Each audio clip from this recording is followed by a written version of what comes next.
रुपये वाढणार आहे। आता मोदी साहेबांनी FRPचा दर पण वाढवून दिलेला आहे, त्याच्यामुळे शेतकऱ्यांना 2 पैसे अधिक मिळणार आहे। 1 रुपयामध्ये पीक विमा आपण उतरवण्याचा निर्णय त्या ठिकाणी शेतकऱ्याच्या करता घेतलाय। बाकीचे हजारो कोटी रुपये राज्य सरकारच्या तिजोरीतून आम्ही शेतकऱ्यांचे भरतोय। आम्ही 0% व्याजाने पीक कर्ज 3 लाखाच्या पर्यंत देण्याचा निर्णय घेतलेला आहे। आम्ही वेगवेगळ्या घटकाच्या करता वेगवेगळ्या महामंडळाच्या मार्फत आज सकाळी तो आपला अल्ताफ सय्यद अल्ताफनी 4.5 कोटी रुपयाचं वाटप, मला वाटतं 300 लोकांना, बरोबर ना, 150 लोकांना 4.5 कोटीचं वाटप आपण त्या ठिकाणी केलं।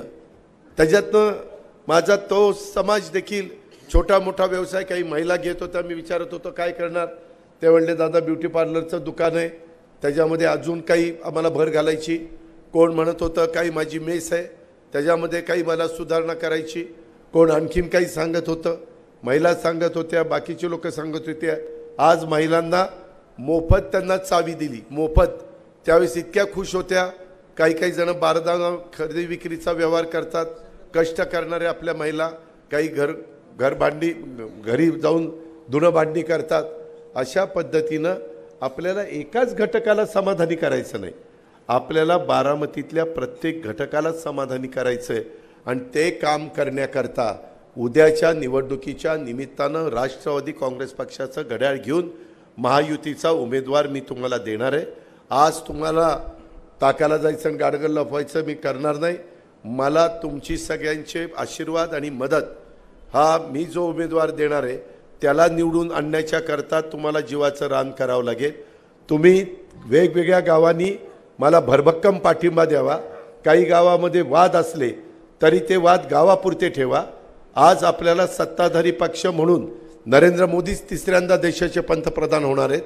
त्यांच्या विचाराचा खासदार गेला तर जसं आम्ही हक्कानी बारामती आणि फलटणचं अनेक वर्ष पेंडिंगला पडलेलं काम मोदी साहेबांच्याकडनं त्याचं सुरू करून घेतलं, तसं अनेक कोट्यावधी रुपयाच्या योजना आपल्याला बारामती, इंदापूर, दौंड, भोर त्या सगळ्या भागामध्ये, पुरंदर, ह्या आपल्या खडकवासला ह्या लोकसभा मतदारसंघामध्ये आणायच्यात।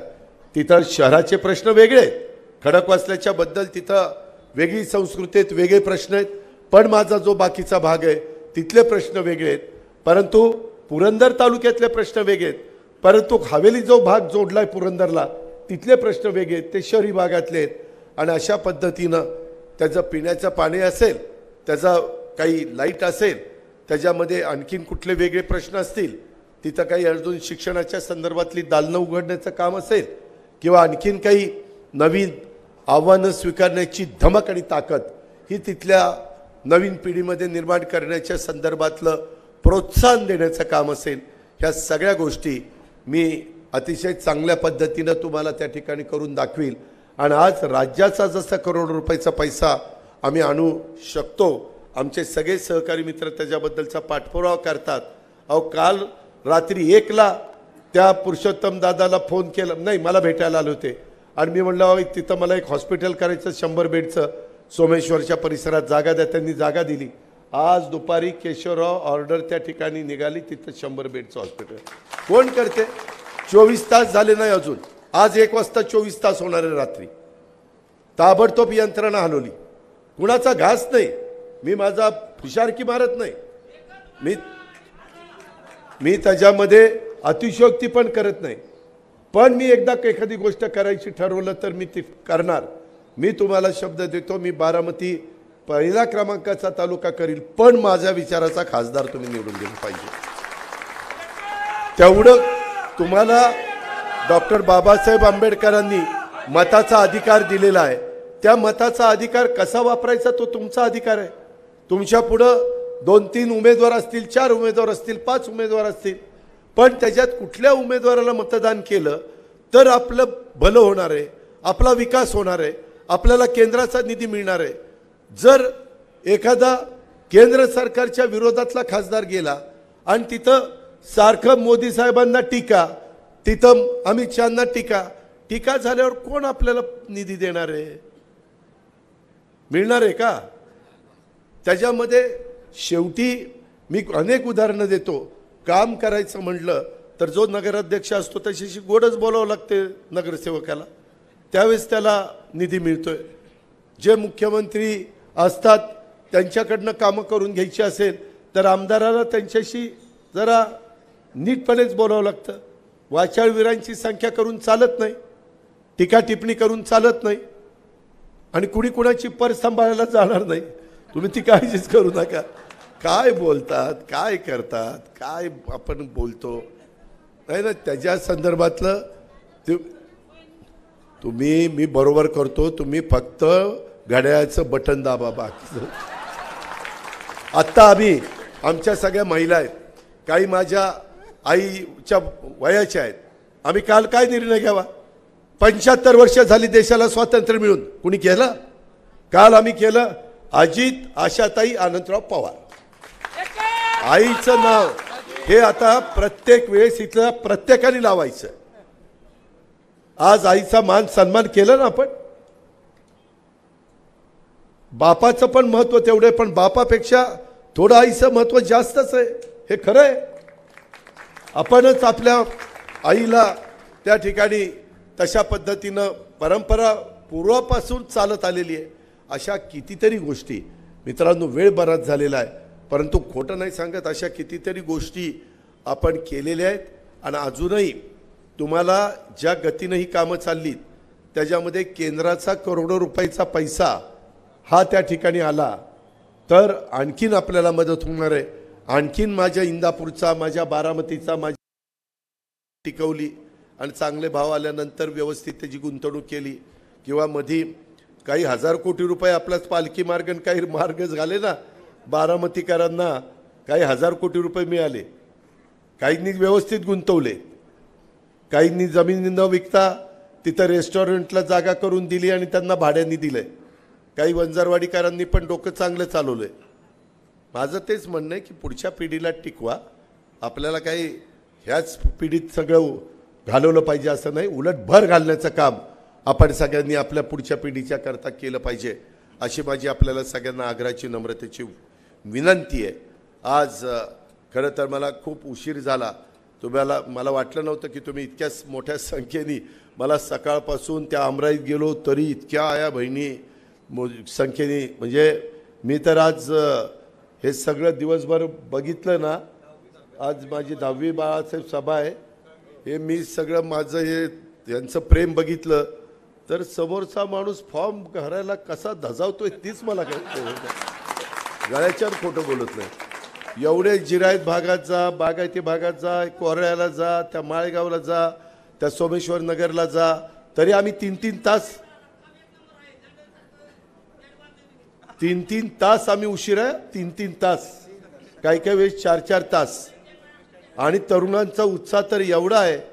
आता चंद्रकांत दादा पाटील पण मला वाटतं 17 तारखेला काहीतरी येत आहेत, 16ला का 17ला. ते पण भाजप, राष्ट्रवादी आणि आपल्या शिवसेनेची एकत्रपणे बैठक घेणार आहेत.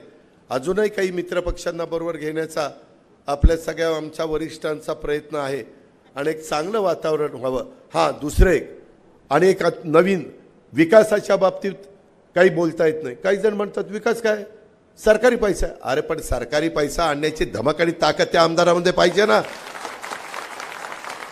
काय सगळ्या 288 मतदारसंघामध्ये पैसा जातो काय? उगीचच काही पण बोलायचं, काही पण सांगायचं. त्याच्यामध्ये आता नवीन काढलंय, निवडणूक जवळ आली की संविधान, बाबासाहेब आंबेडकरांचं संविधान मोदी साहेब बदलणार.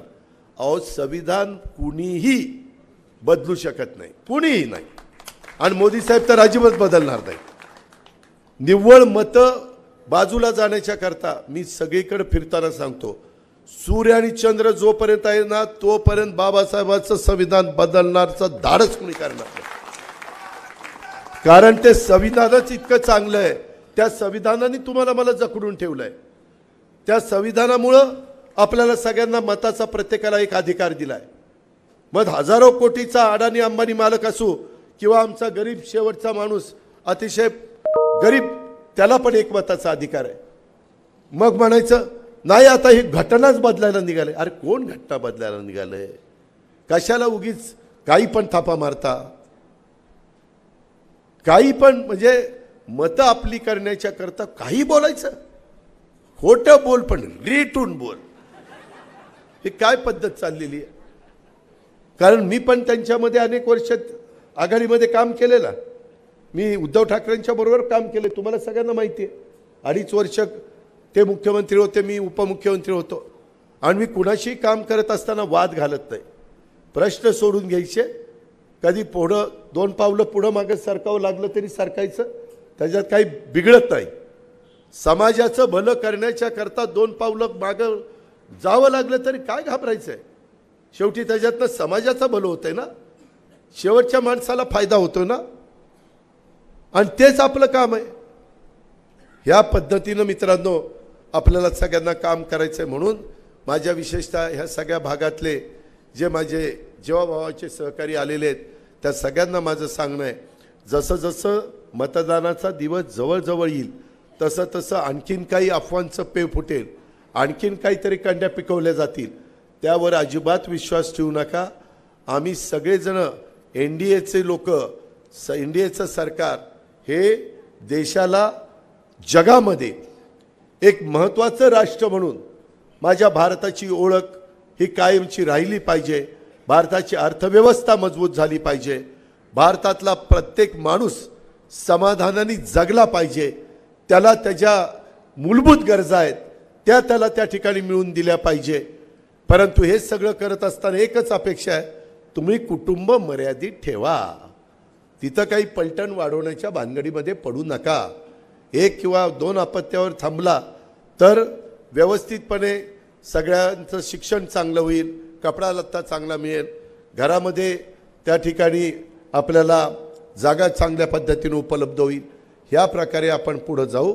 आणि अजून आपला बारामती लोकसभा मतदारसंघ हा अधिक चांगला आणि त्याचा सर्वांगीण विकास करण्याचा प्रयत्न आणि ह्या सगळ्या योजना हातामध्ये घेतल्यात त्याही मर्यादित काळात पूर्ण करून पुढेही आणखीन वेगवेगळ्या उद्योगधंद्यांची भर घालून आणखीन वेगवेगळ्या रोजगार निर्मितीच्या बाबतीतले ट्रेनिंग माझ्या इथल्या तरुणीला देऊन त्यांना कसं भारतामध्ये स्वतःच्या पायावर उभं राहता येईल, त्यांना कसं त्यांचं कुटुंब चांगल्या पद्धतीनं चालवता येईल, ह्या प्रकारचं काम आम्हाला सगळ्यांना करायचं आहे.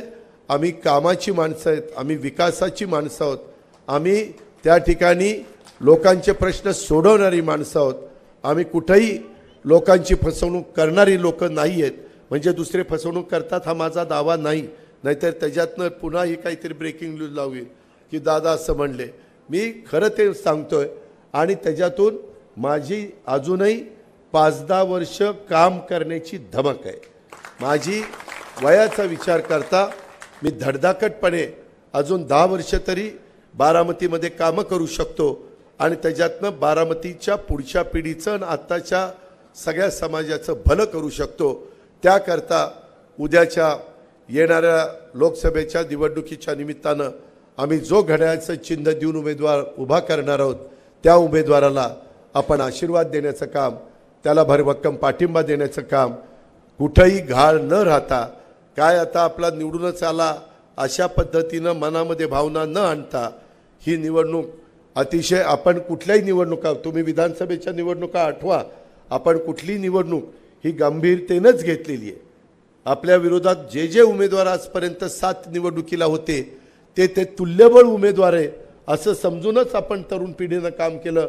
माझ्या आया बहिणींनी काम केलं, माझ्या वडीलधाऱ्यांनी मला आशीर्वाद दिले, माझा व्यापारी वर्ग असेल, माझा इतर वेगवेगळ्या जातीचा समाजाचा वर्ग असेल, त्या सगळ्यांनी माझ्यावर विश्वास ठेवला आणि त्या विश्वासाला पात्र राहून मी बारामतीचे आमूलाग्र बदल करण्याचं काम केलेलं आहे, पुढेही करणार आहे.